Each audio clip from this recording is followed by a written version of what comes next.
Isso é somente um teste para ver como é que vai ficar a situação, como é que vai ficar a nossa ideia de trabalho. Bom, decidi fazer um vídeo sobre a estrutura arrecadatória americana e estava olhando hoje pela manhã no site da BBC e percebi que a taxa de juros americana começou a explodir.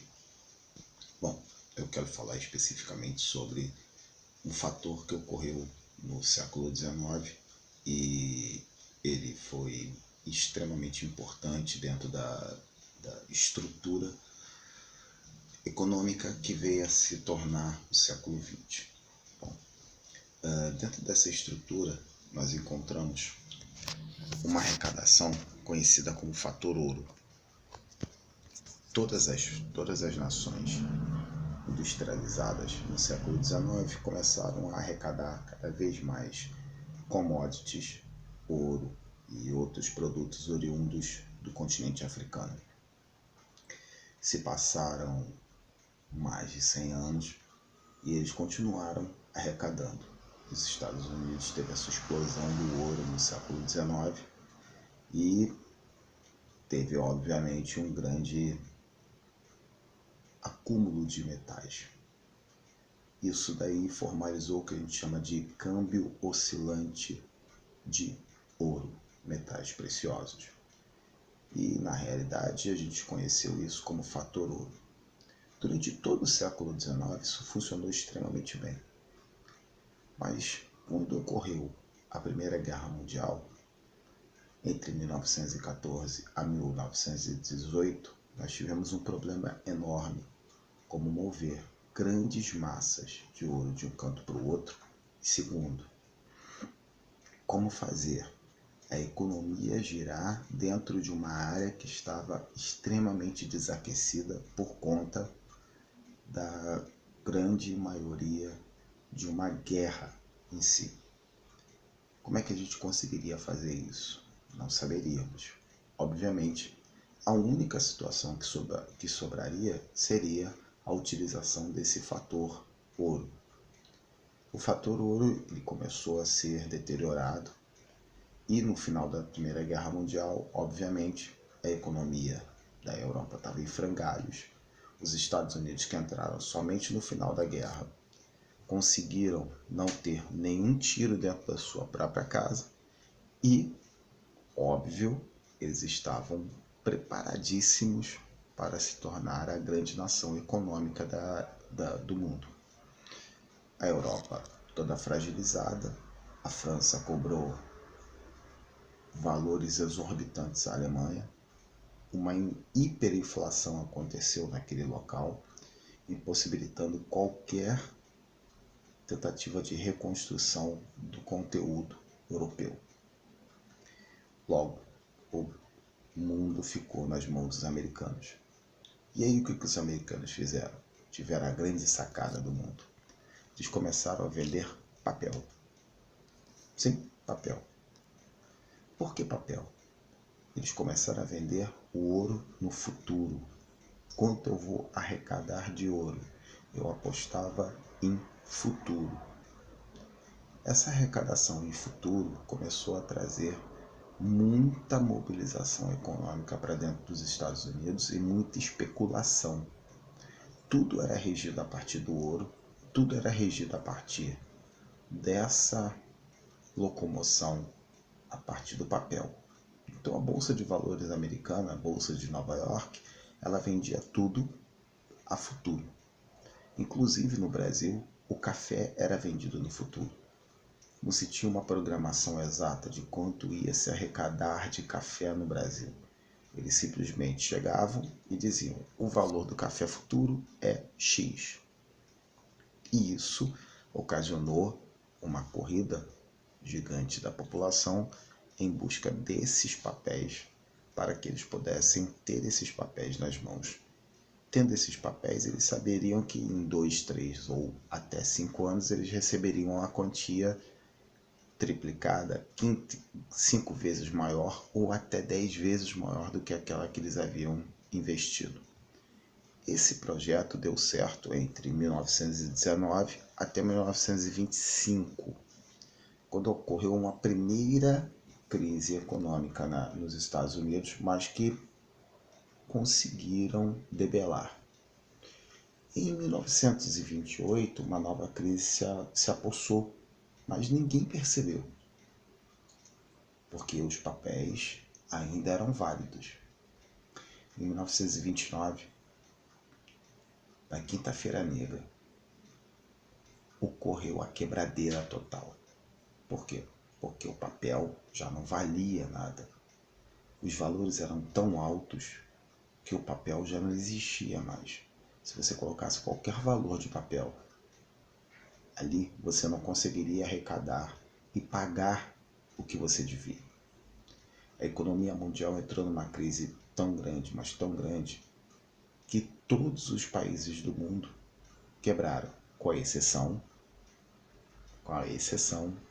da então União Soviética, que a partir de 1923 se tornou União Soviética, depois da Guerra Civil, ocorrida entre 17 até 1921. Nesse contexto, os americanos entraram numa crise completa, uma fome gigante se abateu no mundo, milhares de pessoas se mataram, não só nos Estados Unidos, mas também no mundo como um todo. O Brasil foi extremamente afetado com essa estrutura, porque quando o Brasil recebe o futuro, o dinheiro arrecadado com o café seria para a produção de mais café. Como não existia mais o dinheiro, cessou a parte mais importante, que seria a arrecadação. Logo, o Brasil sentiu os impactos, assim como a Alemanha, assim como a Itália, assim como a França e todos os outros países da Europa. Mas teve alguém que teve uma sacada muito inteligente, que foram os países que se tornariam fascistas e nazistas. Esses países começaram a utilizar a força de trabalho da sua população para criar commodities e conseguirem sair das suas zonas de crise. Dentro dessa estrutura, ficou muito claro que existiria uma solução, e a solução seria uma ditadura e ou um processo de nacionalização das empresas. Isso ocorreu em 1930 no Brasil, com Vargas, isso ocorreu na Itália, com Mussolini, e posteriormente isso ocorreu com Adolf Hitler na Alemanha. Um austríaco, baixinho, de bigode, feio, mas que tinha um dom da oratória. Nessa conjuntura também surgiu um grande líder mundial, Franklin Delano Roosevelt, que tinha sido um homem comum, mas que tinha planos visionários. Muitas pessoas hoje o julgam como comunista, muitas pessoas hoje o julgam como fascista, mas ele na realidade é um liberal direto. Esse homem conseguiu fazer uma nova mudança no mercado. Ele criou o que a gente chama de New Deal, novo acordo.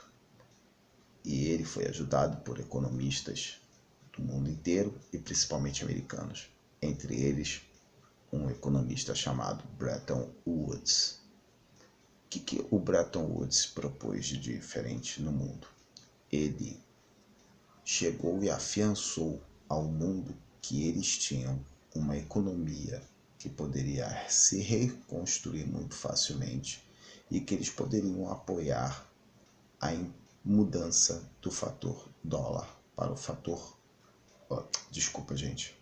do fator ouro para o fator dólar. Ele então criou uma modalidade de câmbio variável que foi intimamente e fortemente importante para o mundo. Todo mundo que usava ouro começou a comprar dólar.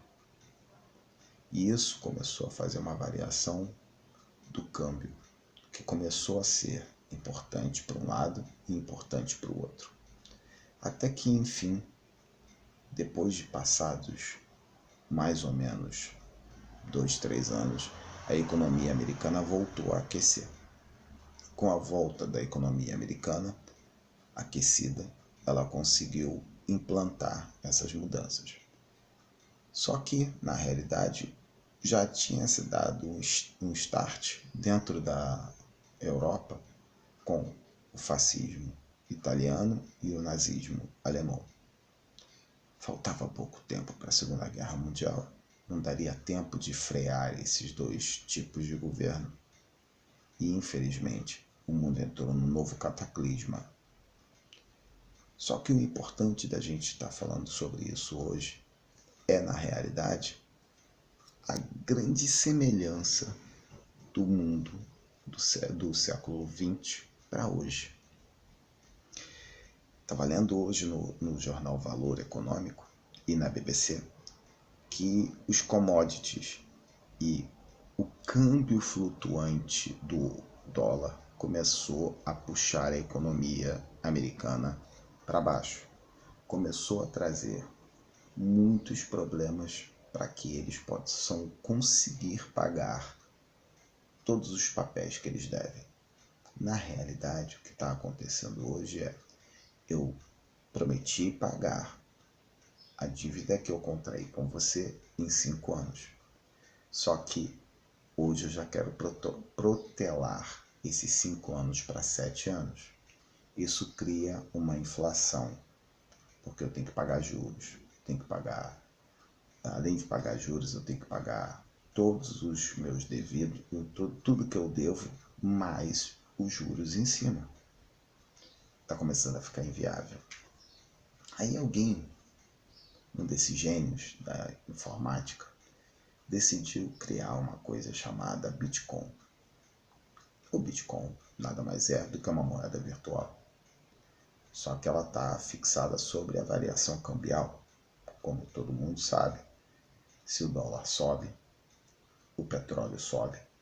Se o petróleo sobe, o Brasil, que é um dos grandes produtores de petróleo, exporta mais petróleo para os Estados Unidos e para a Europa a dólar e importa diesel para mover os nossos ônibus, caminhões, para que nossas indústrias possam produzir e depois trazer commodities para a gente vender. Só que, obviamente, né, nós somos um bando de patos, porque nós compramos o diesel ao preço que eles querem, vendemos a bomba na bomba de combustível ao preço que o cartel dos postos querem e simplesmente, como temos uma das maiores reservas de petróleo, não conseguimos refinar o diesel, não conseguimos fazer uma gasolina de qualidade, não conseguimos fazer uma gasolina competitiva. Mas o foco do nosso vídeo hoje é como o Bitcoin pode quebrar o mundo. O Bitcoin é uma moeda virtual baseada tipicamente na variação cambial. Ela não existe. Não existe uma moeda tipicamente do jeito que a gente imagina, uma moedinha. Não. O que existe é um título que você compra dizendo que você tem uma certa quantidade de bitcoins que em determinado momento você pode transferir esses bitcoins para dólar. Hoje, o bitcoin custava há 2, 3 anos atrás 10, 12 dólares. Hoje o bitcoin custa 300, 400 dólares. Estamos começando a observar uma hiperinflação de bitcoin. O Bitcoin ele está impulsionando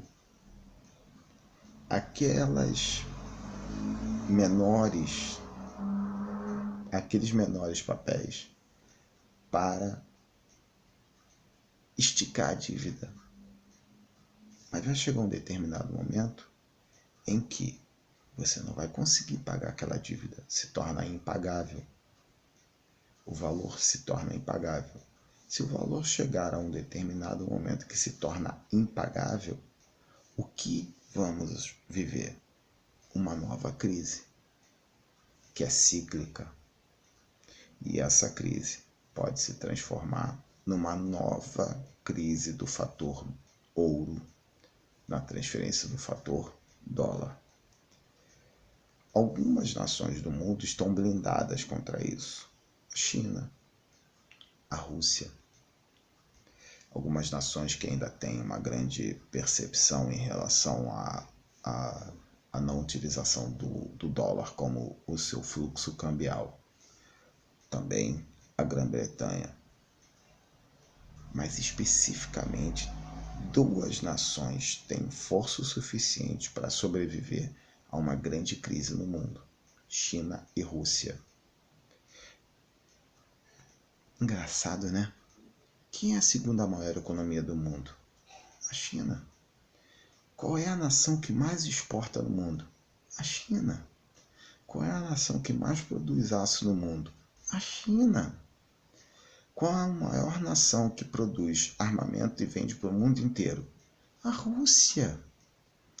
Os aviões russos estão em boa parte do mundo. Os grandes aviões russos estão em grande parte do mundo. Dentro dele você tem os aviões militares, os aviões civis e, principalmente, senhores e senhoras, os Kalashnikov, os fuzis AK-47, os modelos dos fuzis AK-47. Nós temos, na realidade, duas nações que conseguiriam sobreviver. Agora vem a grande dúvida. Será que elas vão se tornar fascistas o suficiente? Ou será que elas vão liderar uma nova ordem mundial? Porque os Estados Unidos, com a sua economia, que era planificada e agora já não é mais planificada, que sofreu com uma bolha imobiliária em 2008, que foi a primeira crise, que detonou boa parte da economia americana, mas que foi controlada, não resolvida no governo Obama. Agora, com o governo Trump fazendo macaquices do jeito que ele vem fazendo, o que a gente pode esperar do século XXI? Eu acredito fielmente que a gente pode esperar um novo ciclo de economia quebrando e países como o Brasil possam estar, sim, sendo prejudicados. Se nós não mudarmos essa concepção de trabalharmos as indústrias, precisamos trabalhar a indústria de química pura. Tá? Dentro dessa indústria de química pura nós temos o petróleo. Precisamos trabalhar a indústria de infraestrutura no Brasil. E precisamos também trabalhar o agronegócio. O agronegócio brasileiro está largado. Eles querem agora colocar 34% de arrecadação em cima do que o cara se mata de trabalhar no campo para produzir o dinheiro no Brasil. Aí vem o seu Miguel Acef Temer e fala que nós pagamos a dívida interna brasileira. Não, nós não pagamos. Quem pagou foi o agronegócio. Eram 130 bilhões de reais.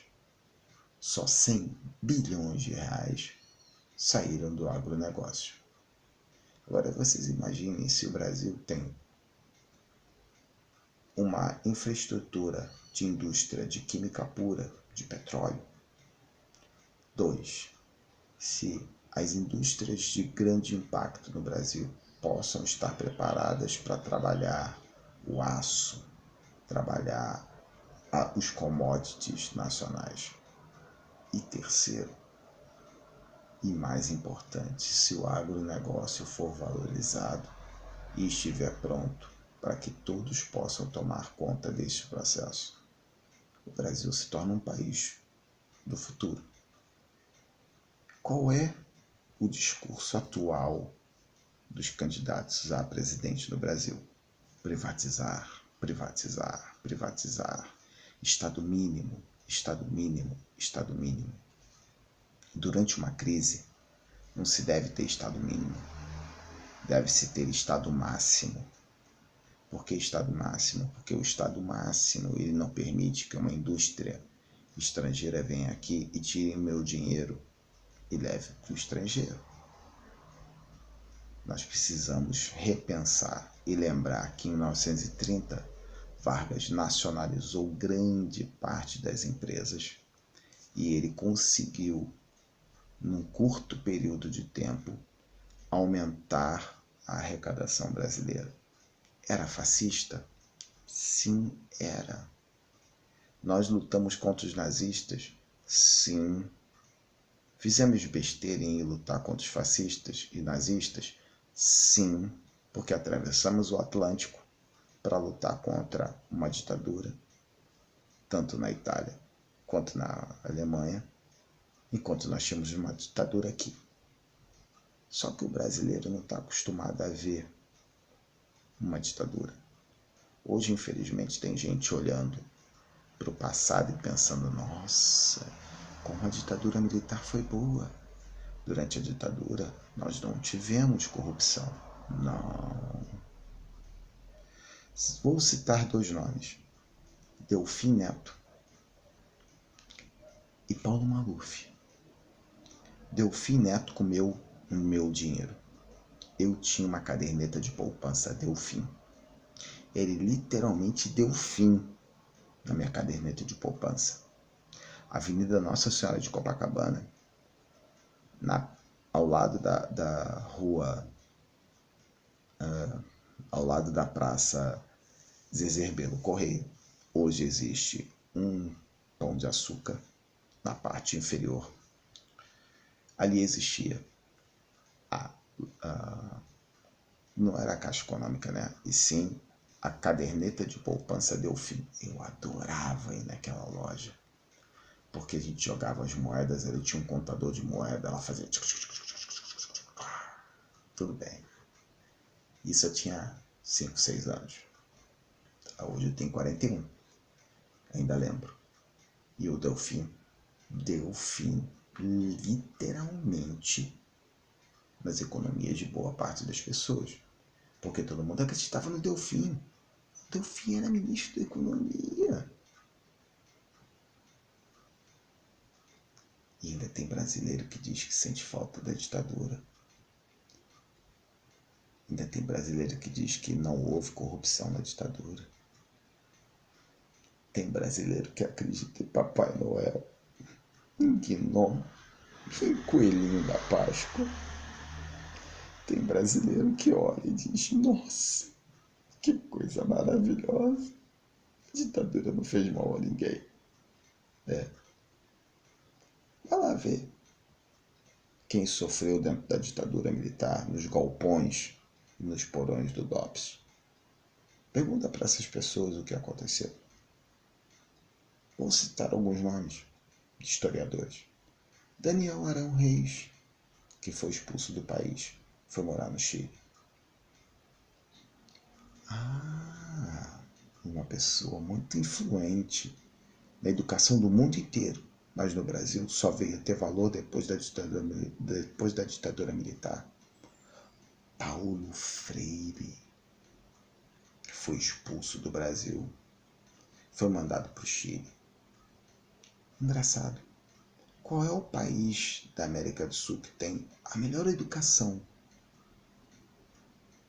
Que não tem universidade privada. Todas as universidades são do governo. Hein? Oi? Brasil? Não. Chile. Sabe quem revolucionou a educação no Chile? Ele mesmo, Paulo Freire. Enquanto ele foi para lá e criou a pedagogia da exclusão, nós ficamos aqui com o Mobral, B com Abá, B com Ebé. Aí vem o pior. C com A, K. C com E, Sé. C com I, Si. C com O, Có. Preciso dizer o último? Não, né? E aí o Brasil criou uma geração de analfabetos funcionais. Ainda tem gente que diz que a minha geração falhou. Não, minha geração não falhou. A minha geração ainda não teve a oportunidade de mostrar o que veio. E eu espero que com essa série de vídeos nós possamos começar a mostrar o que a nossa geração tem a provar.